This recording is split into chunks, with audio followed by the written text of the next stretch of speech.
Vamos a analizar el medio interno con esta secuencia.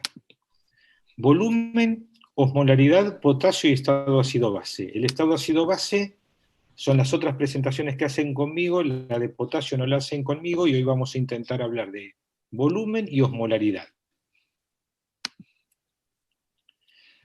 Tenemos sí o sí que hacer algunos fundamentos fisiológicos de vuelta. Y vamos por ellos.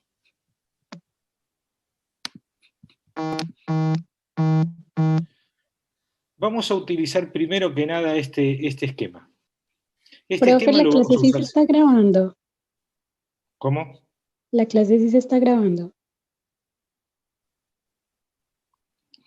Vamos a empezar a usar este esquema como fundamental.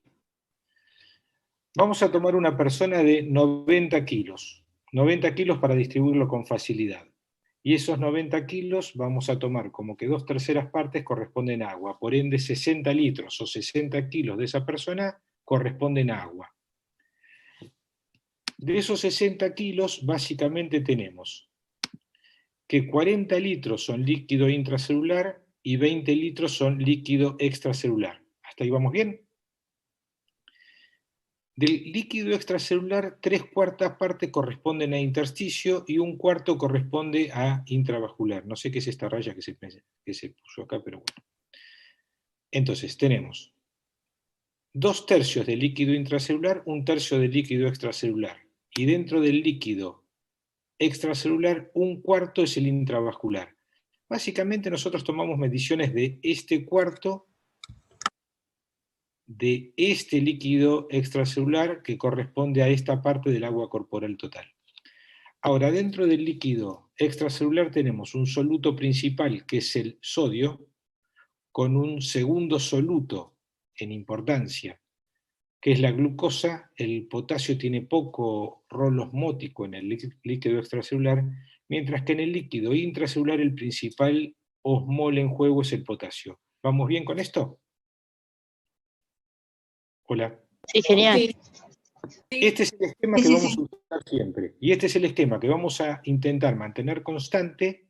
Y este es el esquema que en cada situación clínica vamos a cambiar. Así que, cuando una condición clínica no se entienda de trastorno hidroelectrolítico, vamos a intentar ver cómo hubiese sido que se modificó este esquema base. ¿Está? Entonces, cada vez que alguna alteración del medio interno no se entiende qué es lo que está pasando, intenten reflejar qué es lo que pasa con este esquema. Bien, entonces empecemos a modificarlo. Primero que nada tenemos mecanismos que ahorran sal y agua. ¿Para qué sirve el ahorro de sal y de agua? Para estar vivos. Si no pudiéramos ahorrar sal y agua, sino que excretásemos en forma desbalanceada sal o agua, moriríamos inmediatamente. Los mecanismos de ahorro son el sistema renina-angiotensina-aldosterona, el sistema nervioso simpático y la hormona antidiurética vasopresina. Mientras que cuando tenemos un exceso de volumen, lo que vamos a hacer es inactivar los mecanismos de ahorro y estimular la hormona natriurética. Los mecanismos de ahorro de agua y de sal son inmediatos, o sea, en cuanto el organismo sensa déficit, inmediatamente los pone en juego para mantenernos vivos. Los mecanismos para incrementar la excreción, en cambio, son más tardíos y más demorados.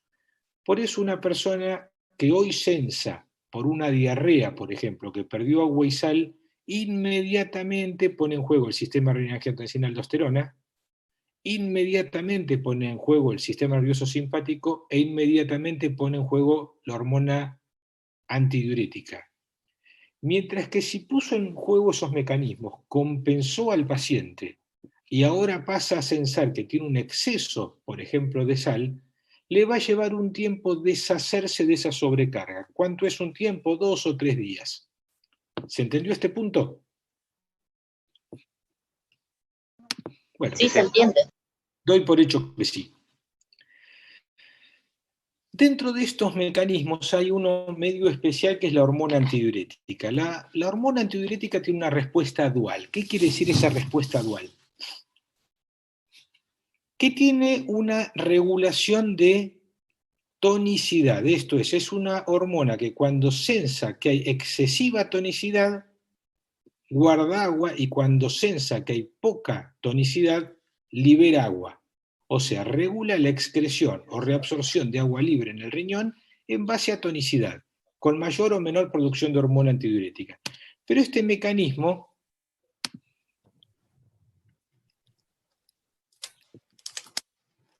se modifica si actúan los vasoreceptores. ¿Qué quiere decir? Que si el centro vasoreceptor para la hormona antidiurética sensa caída de volumen,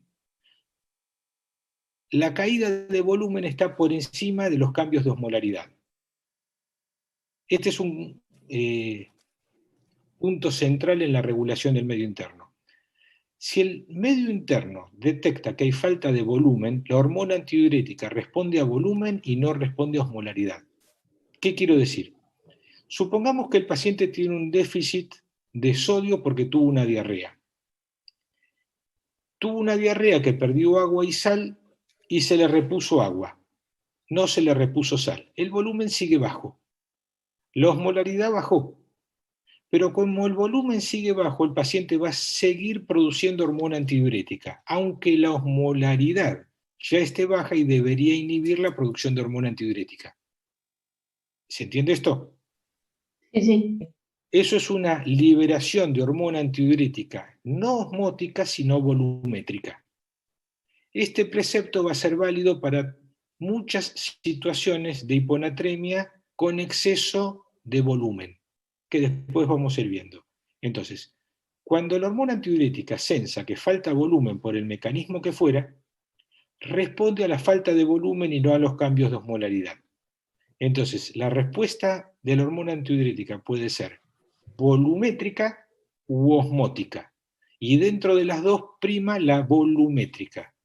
Caída de volumen impacta en la producción de hormona antidiurética más que modificaciones en la osmolaridad.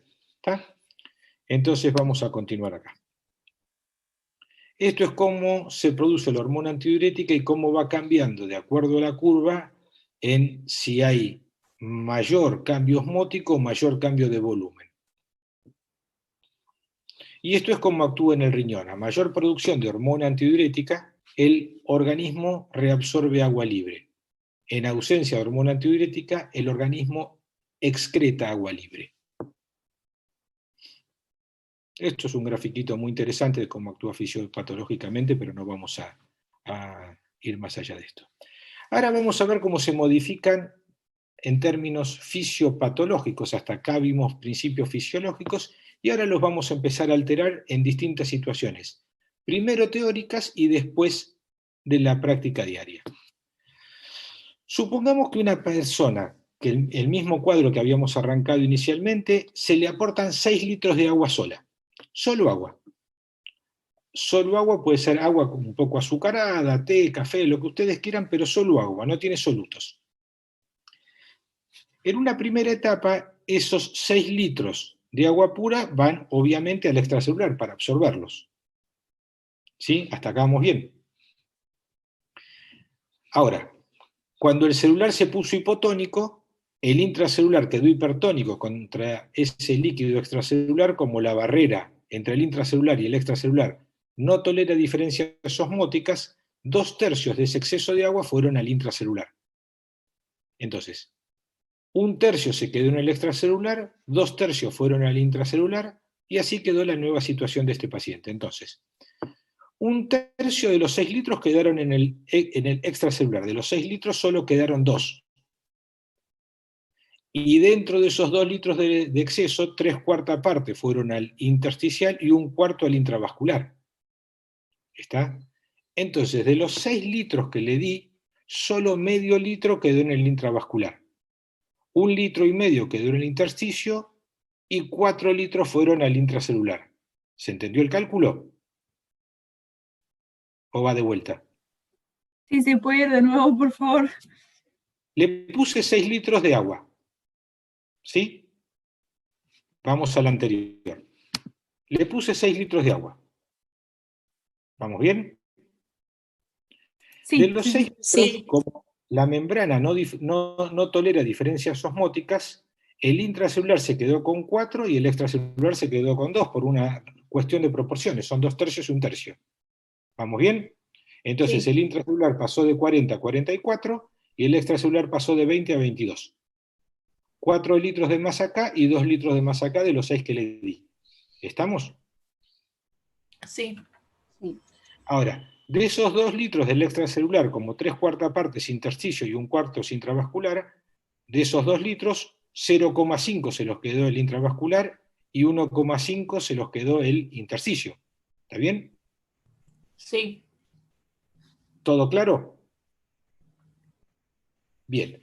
Ahora la pregunta que les hago a ustedes es esta. Si yo tengo un paciente que contrajo volumen del extracelular y contrajo líquido intravascular, por la razón que fuere, y yo digo está hipovolémico, ¿sí? Y decido que lo voy a expandir con dextrosa al 5%. ¿Cuál es mi resultado de esta expansión?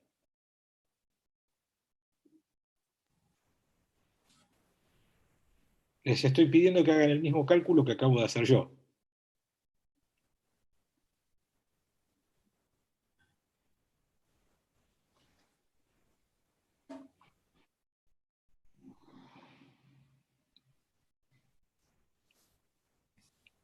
Vamos.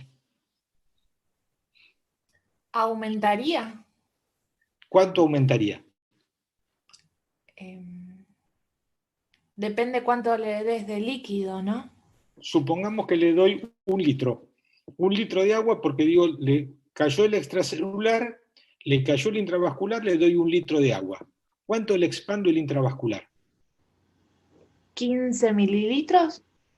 No 15, pero muy poco. La 12ª parte de lo que le di. ¿Por qué la 12ª parte? Porque 2/3 van al intracelular y 1/3 van al extracelular, y de ese tercio va 1/4. Total, la 12ª parte de todo lo que le di va al intravascular. Entonces, si le di 1 litro, más o menos el intravascular se va a expandir 100 mililitros de los 1000 que le di. Más o menos.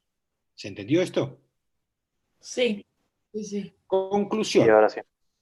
Si yo a un paciente que perdió volumen, está hipovolémico, taquicárdico, sudoroso, hipotenso, decido darle dextrosa, soy muy ineficiente con lo que estoy dando. ¿Se entiende? Estoy expandiendo muy poco. ¿Estamos? Sí. Entonces, si el paciente perdió una solución parecida a la isotónica, debería reponer una solución parecida a la isotónica que no le ceda agua al intracelular. Porque si yo le doy una solución hipotónica, la mayor parte de lo que le estoy dando se lo va a ceder al intracelular. Y de lo que queda en el extracelular, la mayor parte va a ir intersticio, no intravascular. ¿Estamos?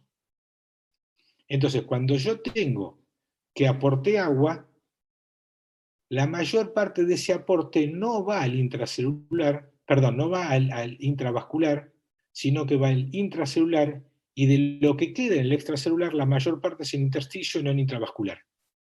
¿Está bien? Sí. Sí. Bueno, ahora nuestro paciente, ¿cómo está respecto a su situación de entrada? Nuestro paciente está expandido, hipovolémico, perdón, hipotónico, y le sobra mucha agua en el intracelular y mucha agua en el extracelular, menos que en el intracelular, pero le sobra por todos lados. Acá, como habrán visto, el sodio no lo toqué, solo cayó la osmolaridad, no hice ningún cambio de volumen. Este paciente lo que debería hacer ahora es inhibir la producción de hormona antidiurética y deshacerse de esos 6 litros de agua. ¿Estamos bien? ¿Por qué debería hacerse? Porque cambio de volumen no tuvo, cambio osmótico sí tuvo en caída de la osmolaridad, entonces debería censar que cayó la osmolaridad, inhibir la producción de hormona antidiurética y dejar excretar agua libre. ¿Cuánto? 6 litros.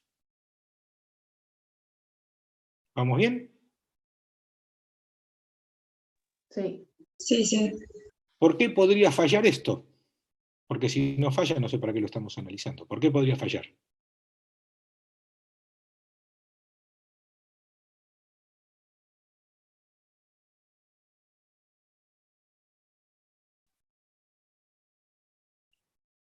No, si no hay hormona antidiurética, no, porque yo quiero que no haya. Yo quiero que no haya.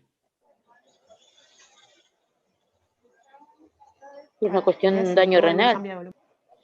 Una es porque el riñón no puede responder y no puede excretar agua libre, ¿de acuerdo? Exacto, ¿Y, sí. qué otra situación? Entonces, una que la respuesta renal sea inapropiada y no puede excretar agua libre.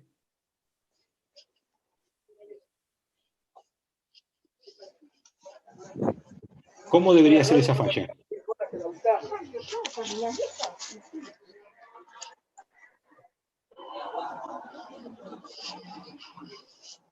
No, no estamos hablando de volumen, acá estamos hablando de osmolaridad. Más osmolaridad, más solvente. Una es que el osmostato, así se llama, el que censa osmolaridad es un osmostato. El osmostato esté mal programado o reprogramado, lo que fuera. Entonces, que no se da cuenta que cayó la osmolaridad y sigue produciendo. De acuerdo, esa es una. Es una rareza, pero existe. ¿Cuál más?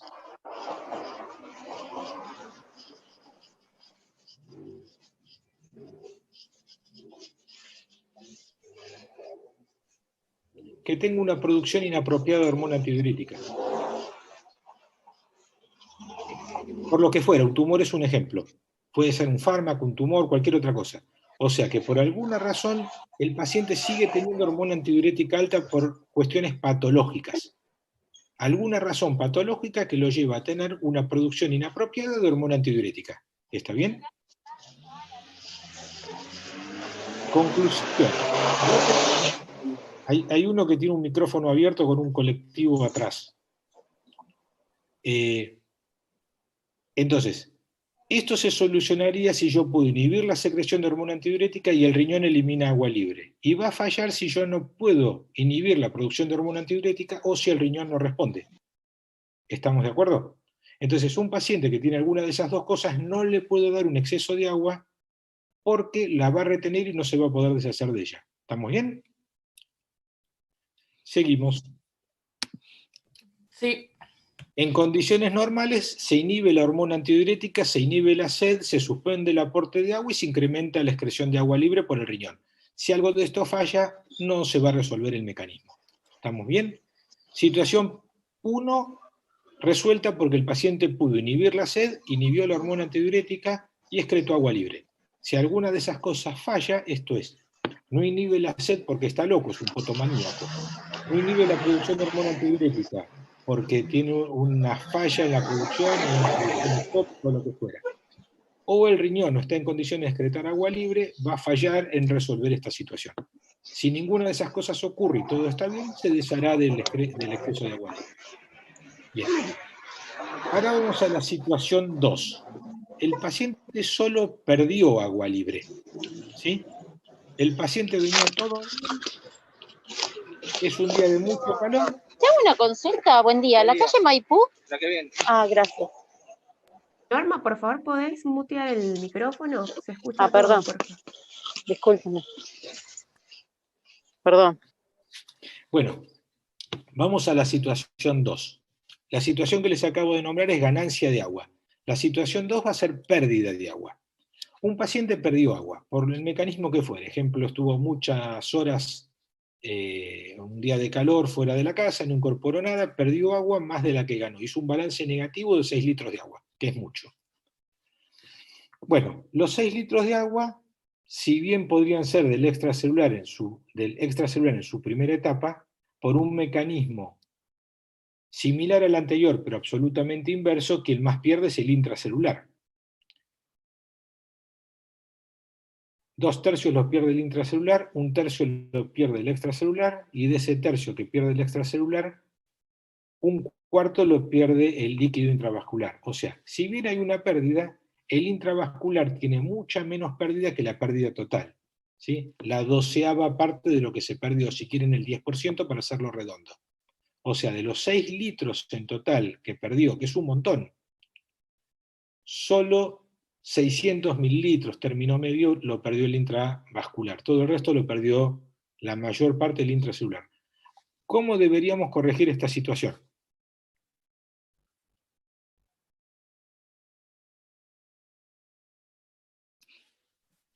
reponiendo el agua perdida. Es lo más lógico que hay, ¿no? O sea, a este paciente le da 6 litros de agua y todo solucionado. ¿Qué debería hacer el riñón? Retener el agua. Entonces, ¿por qué podría fallar? Si el riñón falla. Una, si el riñón falla. ¿Por qué el riñón falla? Una. Alteración en la barrera de filtración, no. No, más que nada en la respuesta a la ADH.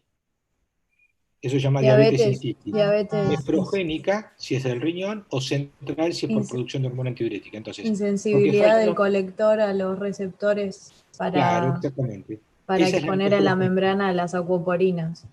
Esa es la diabetes insípida nefrogénica.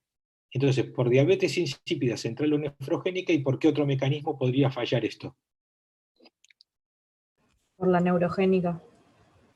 Claro, aparte de las diabetes insípidas, ya sean central o nefrogénica, ¿por qué otro mecanismo podría fallar esto? ¿Daño en el glomérulo, en la filtración? No, totalmente afuera del glomérulo. Ya el riñón está. El riñón está y la producción de hormona antibiótica está. ¿Qué otro mecanismo? El sistema renina-angiotensina-aldosterona. No.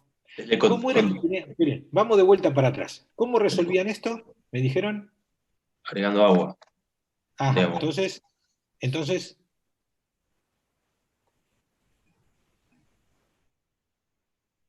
Exacto. ¿Y por qué podría ocurrir eso?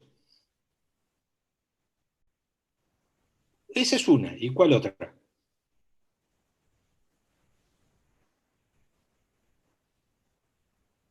Una es que no tenga sed. ¿Y qué otra? Que no pueda porque está inconsciente. Exactamente, que no esté inconsciente o esté imposibilitado o alguna cosa, o que no tenga agua. ¿Está bien? Entonces, a ver si les parece muy remota esta situación que les voy a plantear. Tengo un paciente internado con deterioro neurológico grave, con un índice Karnofsky de 40 o 50 puntos sobre 90. Un día alguien me aclarará qué es esto que acabo de decir. Que está internado en un geriátrico y que tuvo una infección urinaria. La infección urinaria es alta, tuvo fiebre, estuvo complicado. El paciente no se moviliza, no se le entiende mucho lo que dice, tuvo una ACV. Y lo internan. Lo internan por fiebre, piuria, y le mido el sodio y tiene 162. Lo que les estoy diciendo es algo muy raro. No, puede pasar mucho. ¿Qué? Que puede pasar, se ve. Pasa y pasa mucho. A esa persona, aparte de todo, no le dieron agua. Entonces, a él le funciona la hormona antidiurética, a él le funciona el riñón, pero no tuvo aporte de agua. ¿Entienden esto? Sí. Entonces necesitamos que se le aporte agua y que pueda ahorrar agua. Nuestro paciente va a fallar si no se le aporta agua o si no puede retener agua. ¿Vamos bien? Y con esto aportamos agua, ahorramos agua, resolvimos la situación 2. ¿Tan claras las situaciones 1 y 2? Bien. Vamos a la situación 3. Hice situaciones típicas para que tipifiquen cada uno de los cambios groseros del medio interno. Situación 3. El paciente perdió una solución isotónica. ¿A alguien se le ocurre cómo puede ser una pérdida de un líquido isotónico? ¿Una hemorragia, por ejemplo? Sí, podría ser, pero ahí te morís antes que yo te pueda analizar. Una que yo te pueda analizar. Mirá, diarreas, vómitos. Vamos a poner una diarrea colérica. ¿Tá? Vamos a tomarlo como ejemplo. ¿Por qué elijo la diarrea colérica? Por dos cosas. Una, porque es mucho volumen, y dos, que es bastante similar a la isotónica. ¿Qué quiere decir que la pérdida es isotónica?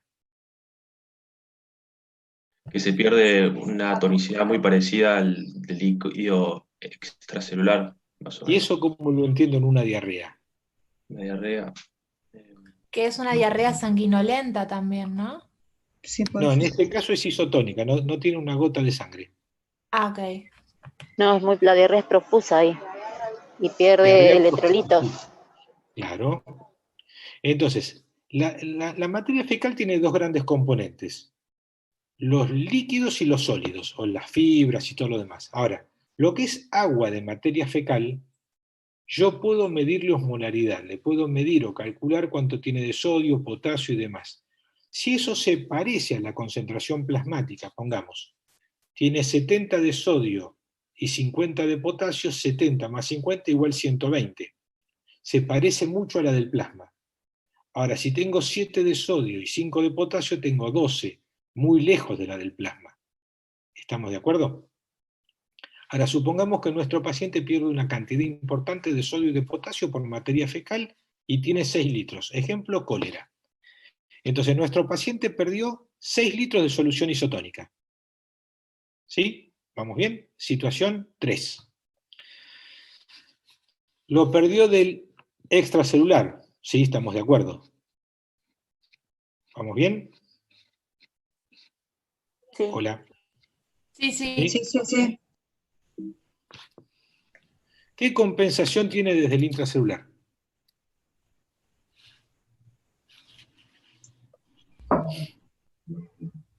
Sale agua del intra al extra. ADH. ¿Por qué le darías agua del intracelular al extracelular? Porque es una membrana. ¿Y por qué una membrana del intracelular? Yo ahora soy el intracelular. ¿Por qué te daría vos, que sos el extracelular, agua? ¿Por qué? Es isotónico, no sale del intracelular. En este caso no, porque es isotónica la pérdida.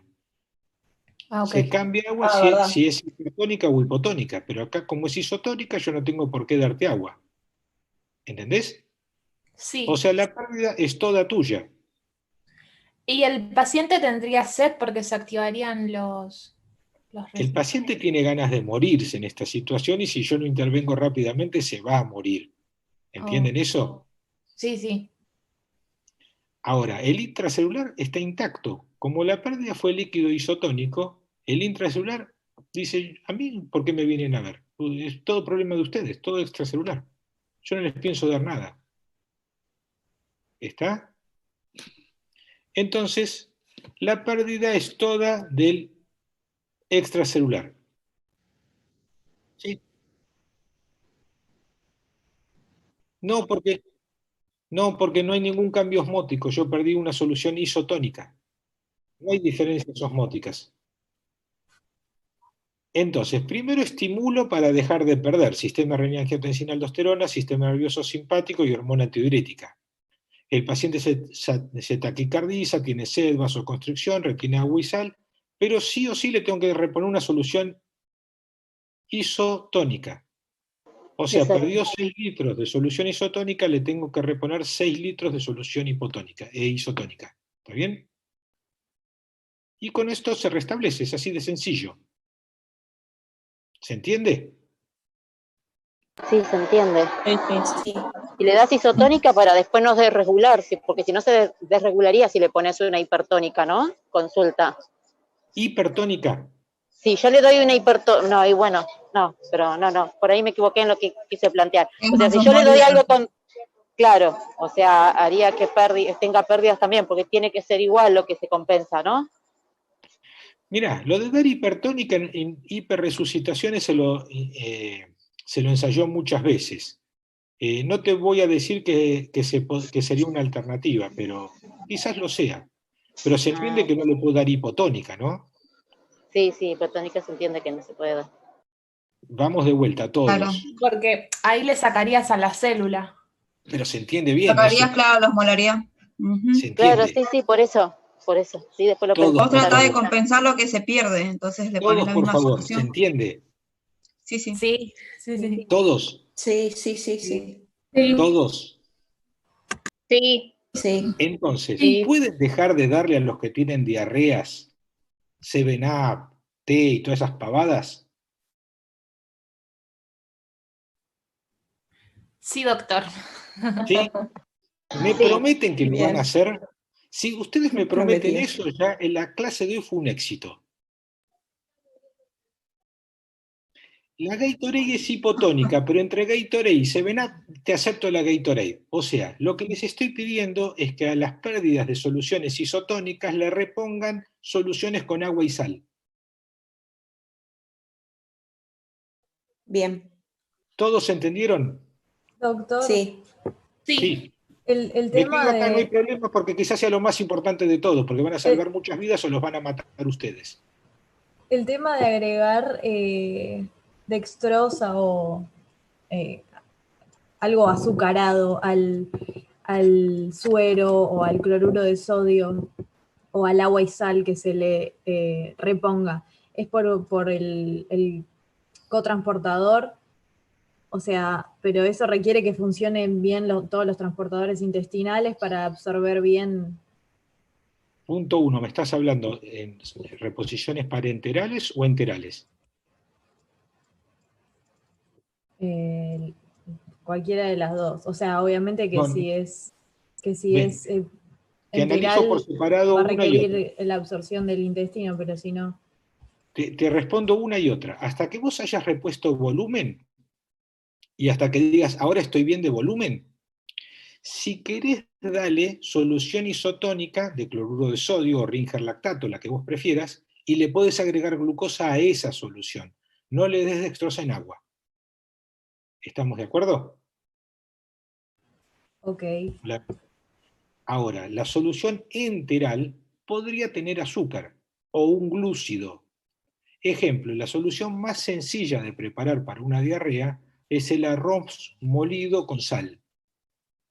Y le gana las soluciones de la OMS.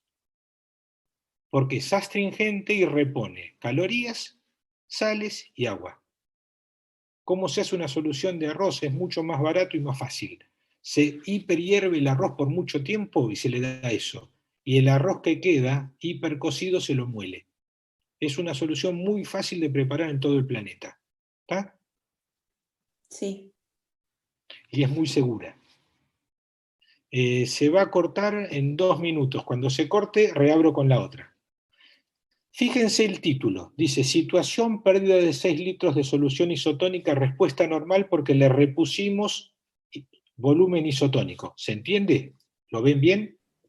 Sí, Doc, ¿con la otra qué se refiere? ¿El otro link o es el mismo? Les voy a abrir el mismo link primero para después tener el otro de crédito para terminar después. Ah, genial. Ahora cuando reabra, reabro el mismo. ¿Sí? ¿Vieron que se puede abrir 2 veces? Reabro el mismo. Sí. Bien. ¿Se entendió este cuadro? Sí. Sí. ¿Listo? Sí. Reiniciamos en 2 minutos. ¿Está? Ok. Sí, dale.